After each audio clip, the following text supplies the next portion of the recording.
to this. There's the control surface, there's the actual mixer itself, and there's a software control surface which we're using for racking, so camera control. They're in roughly the same places as they were before, so Vision Mixer station is here, racking is there, this is in the middle just so everything is easy to access. So with this one here, you've got access to all of your cameras and all of your inputs on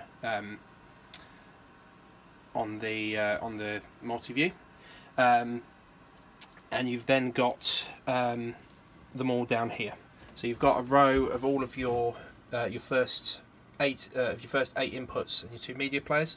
You press Shift, it gives you the remaining inputs 9 to 16. By default, we're always mixing on Mix Engine 1 because this is capable of doing up to 4. If you switch to Mix Engine 2, it won't mix to anything sensible. If you switch to Mix Engine 3 and 4, it won't mix to anything because this desk is only capable of 2 mix engines. The process of actually mixing is nice and simple. You select the camera you want on your preview bus. So say I want camera 3, and you move your T-bar like that, and that'll do it. The transitions are set from here, so you can do a mix, you can do a wipe, various other ones. You can set up a DVE one, a dip, which is basically it goes through a colour as it does, which at the moment is a horrible yellow. A sting is basically a wipe with a graphic in the middle, which we haven't set up yet. So yeah, that doesn't actually do anything at the moment because we've not set it up. You can also, if you want to set the, if you don't want to use this and you want it to be reliable, you can either just press cut and that does a quick jump, or you can press auto and it will do that according to a fixed rate, which you can set here. So say I want a really slow one, I can set that right the way up to say 9 seconds, and it will happen over 9 seconds, which is great for very slow fades if you don't want to be continually trying to move that. By default, it will be set to 1. Set that back to 1. Currently, this isn't working, but as well as the main cameras, you've got various keyers going on. So you've got, I believe, up to 4 upstream keys, which won't be using a massive amount, and you've also got a downstream key, which basically means it comes after the clean feed that we'll be sending to recording. What that will do is basically whenever you want to put your lyrics over the top, you press that. That cuts to anything red is on screen, so it cuts to having that on screen. At the moment the inputs aren't working, I'm not entirely sure why. I think someone might have pulled an SDI cable out somewhere, but that will overlay your graphics over that. There's also, if you look at the actual feeds, there will also be a key feed, and that is basically a black and white version of that, which tells you where the transparency needs to be. So if it's fully white, it's fully opaque. If it's fully black, it's fully transparent, you can't see anything. So that's, at the moment, obviously there's black going to both, which means that everything is fully transparent on that key and it does nothing. So moving on to this, there's not a massive amount that this can do in terms of controls, but what this can do, what this is the most useful way of doing, is controlling all of your auxiliaries. So if you look here, you've got various aux buttons here. The labels for what those do are on the RATS computer, but we can also give you a list.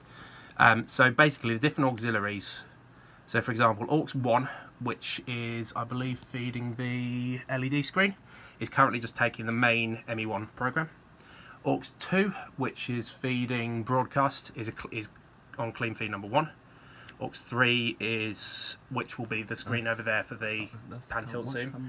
That is camera 4. Yeah, so that is always on camera 4 at the moment. aux 4 is a program again. aux 5.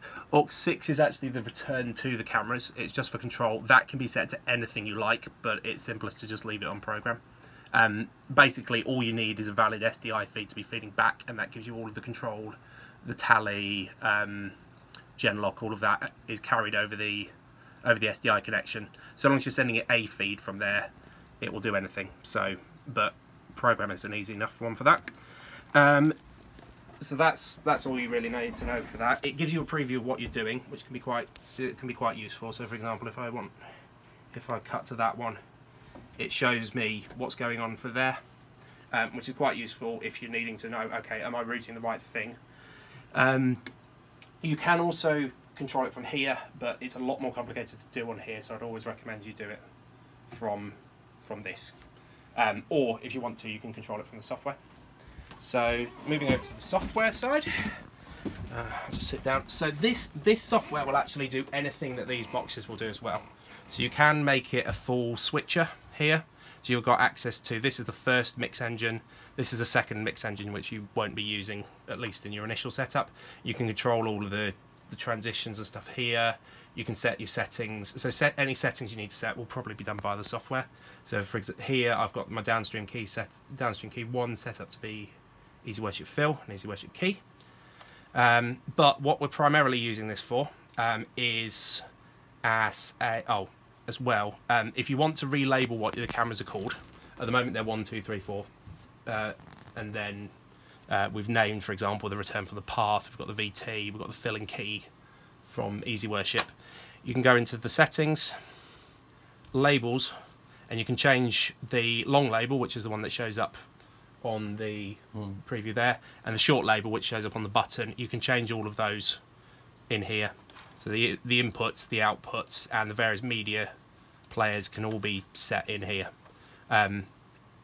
You probably won't need to do that a massive amount, but Pastor David's asked me to show you, so that if you do decide that you want camera 1 to be called, I think camera 1 is the front of house camera.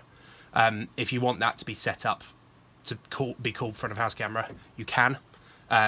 Or you can just leave it on 1, 2, 3, 4.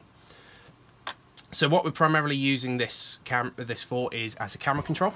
So all of the cameras that you've got are fully controllable unless they've not got that function on the lens. So the two Ursas can't be controlled. You can't control the focus from them because they've not got servo focus. So you've got a basic control here. So for example, I can control the zoom on camera 1, or I should be able to control the zoom. Someone has disconnected the control on that. Let's try on camera 2, yeah. So on camera 2, I can control the zoom, so I can zoom right the way out. There's various settings here. This here controls iris, so up here is all the way open, and it also controls the Y value on that. So if I turn that down, that becomes a lot darker, etc. So left to right controls the Y value in the color control. Up and down controls the iris opening. You can, if you want as well, set a limit using the coarse iris. So if I use that, that means that I can make it so that it, no matter how much I drag it up, it can't go beyond that value, which can be useful if you're filming in somewhere that's quite bright or dark. You've got, on the cameras that have got it, you've got an autofocus function. So if I try that on camera 3, yep, tries to autofocus, and in this case doesn't work. I think it's working actually. It's sending something, but it's mostly sending it out of focus, I believe, for the moment. But yeah, so there is an autofocus there. On those two, on camera 3, you've also got the ability to focus and control from the remote itself, because that is an autofocusing, that is a servo focusing lens. If you, you've also got here, this is, so this will control your master brightness values, drags all of your values down or up as needed. It's not currently doing anything on that, because again, that camera has been, the input cable has obviously been disconnected. So yes, you can drag that around. If you then click on this button here, this brings it out, so you've got the full DaVinci color correction here. So you've got control of pretty much everything.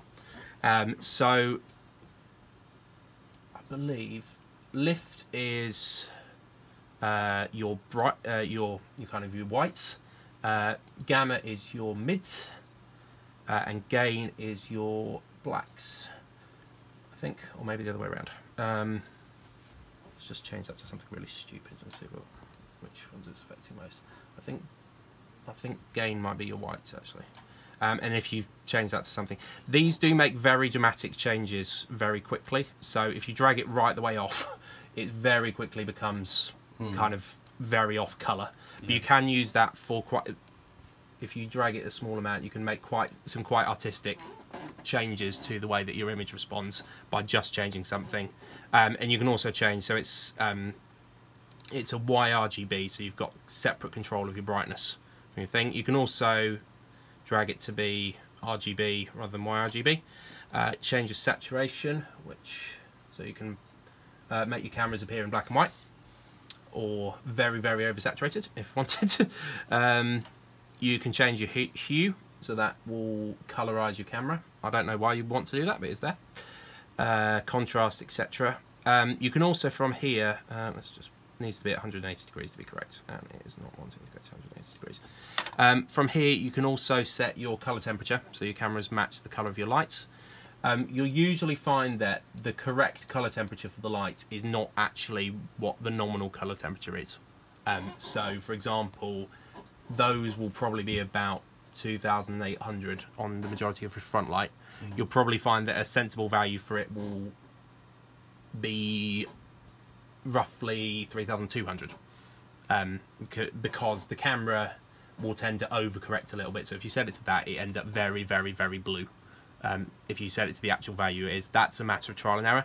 You can also control from here, you can control your gain values, so you can up the gain if needed. These have got quite, up to 18.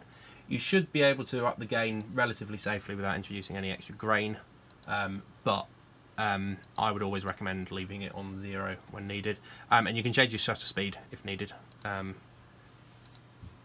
which will also change your brightness. But obviously if you change it below the value, then you get the risk of smearing, so usually best to leave that as is.